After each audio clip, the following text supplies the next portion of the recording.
Hey, get off my man. Hey. Tell me what you like. I might like it too. Yeah, I knew this was happening. Did you? Yeah. Why am I here? My 13-year-old little brother. You need to see that. I knew this was going to happen. I knew it was a great line in there.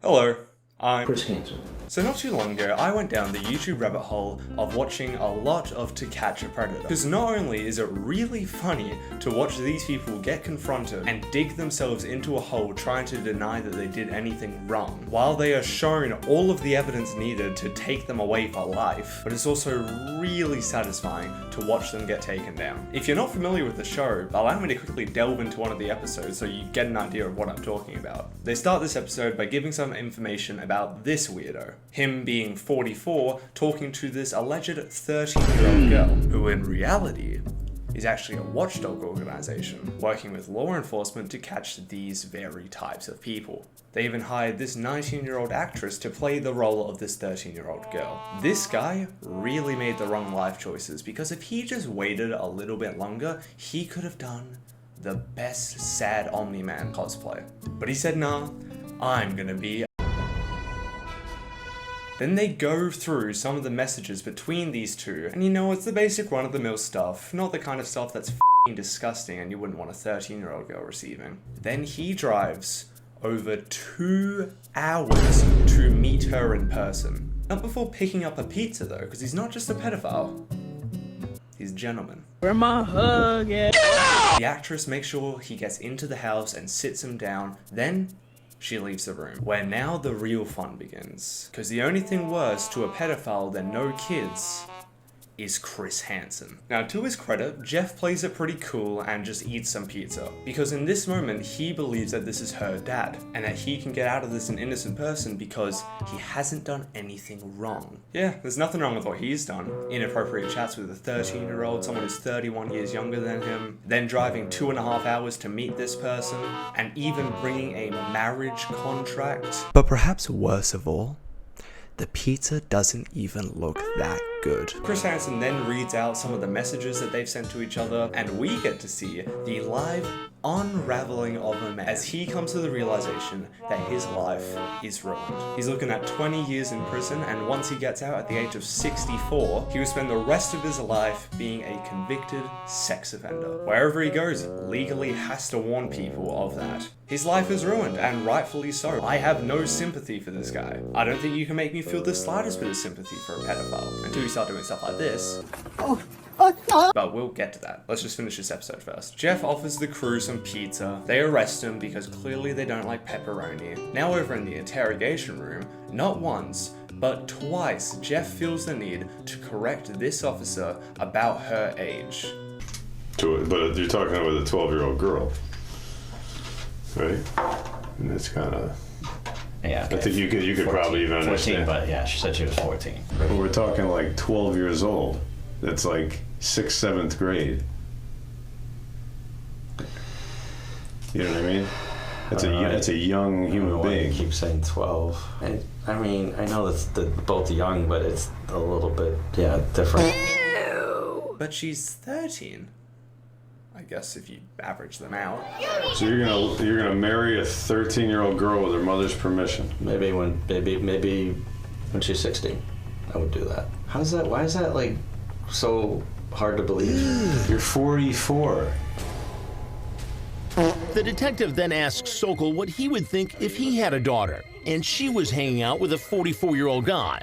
You're cool with that? Well, obviously, at first, no. At first? Yeah, when they first walk in, it's not gonna be cool. He's contradicting his own morals here. Anyway, here's what he's being charged with. This episode didn't cover his final sentence because it wasn't actually confirmed by the time of airing this episode, but I did some research, and here's was his final sentence. Total sentence time, 7.5 years, followed by 10 years of probation, and pay a fine of $151, which I would argue is far too cheap. That's basically what he paid for the fuel, food, and sex pills that he brought on that 2.5 hour drive. So that's To Catch a Predator.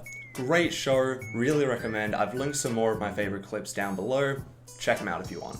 But unfortunately, we see less and less of this kind of stuff on TV. But that's the natural evolution of entertainment. Eventually, something will replace another thing. Just like how video killed the radio star, TikTok killed television. So now, instead of a police team working with an investigative reporter, working for weeks or months eventually catching these people to make them stand trial, we now have people on TikTok themselves catfishing predators to trick them into meeting up, not to arrest them, but to beat the living piss out of them. Child predator.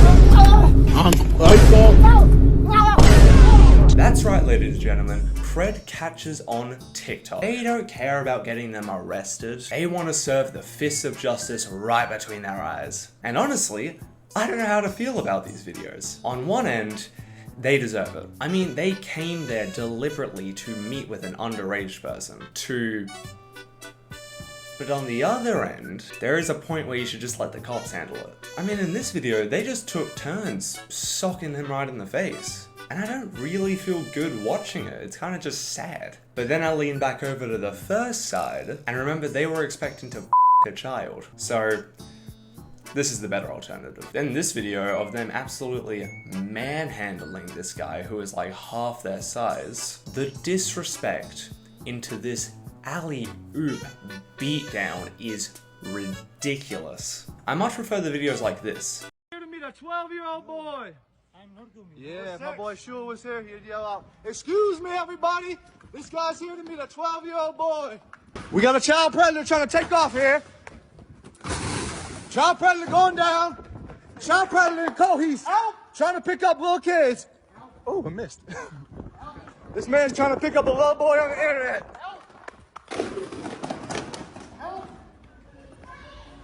There's a child predator in Cohoes, New York, trying to pick up a little kids. He said maybe he would be friends with benefits with them. Because I get very satisfied watching these people get very embarrassed, especially when they try to run away.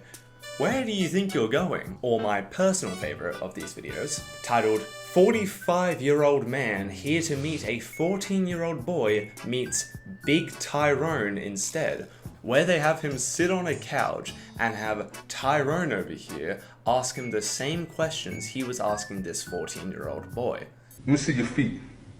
You look like you got some pretty feet. Take your socks off.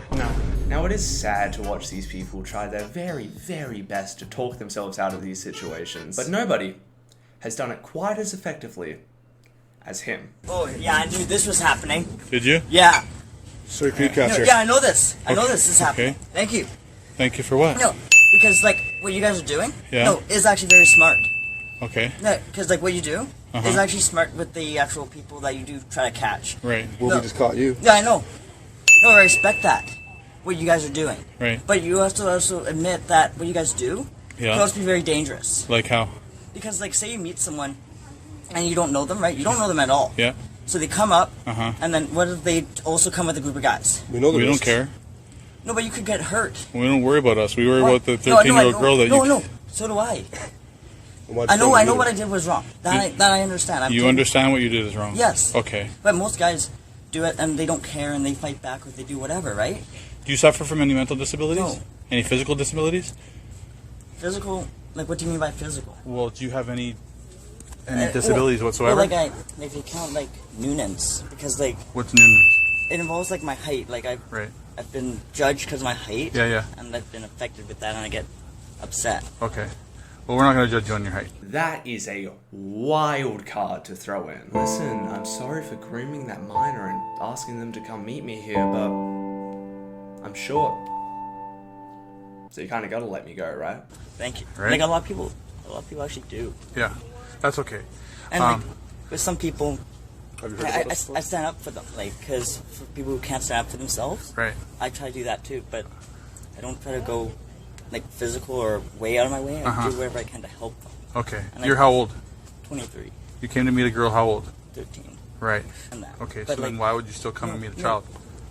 Because, like, some people... Could have been a real kid. What? Could have been a real kid. I know that, but... Oh, I know. I was hoping for that. So it's going to be a lot harder for you to meet underage children from now on. Yeah. Stay away from kids, okay? Yeah, I will. Thank you. He's acting like he just got scolded by a teacher. Bro, you committed a crime. Obviously, this is a huge issue, and with the internet giving anyone the ability to talk to anyone, people will abuse that for really weird reasons. And there will never be one solution to this. But know this, any predator who talks to a minor online, as convincing as they may sound, all the really convincing photos or videos you get them to send you, trying to prove that they're real, in reality, it's me. And I will make sure we meet in person, and I won't let you leave unharmed. I will find you, and I will kill you. If you enjoyed this video, you will likely enjoy this video, because I complained about a movie I personally didn't like. Alright, bye.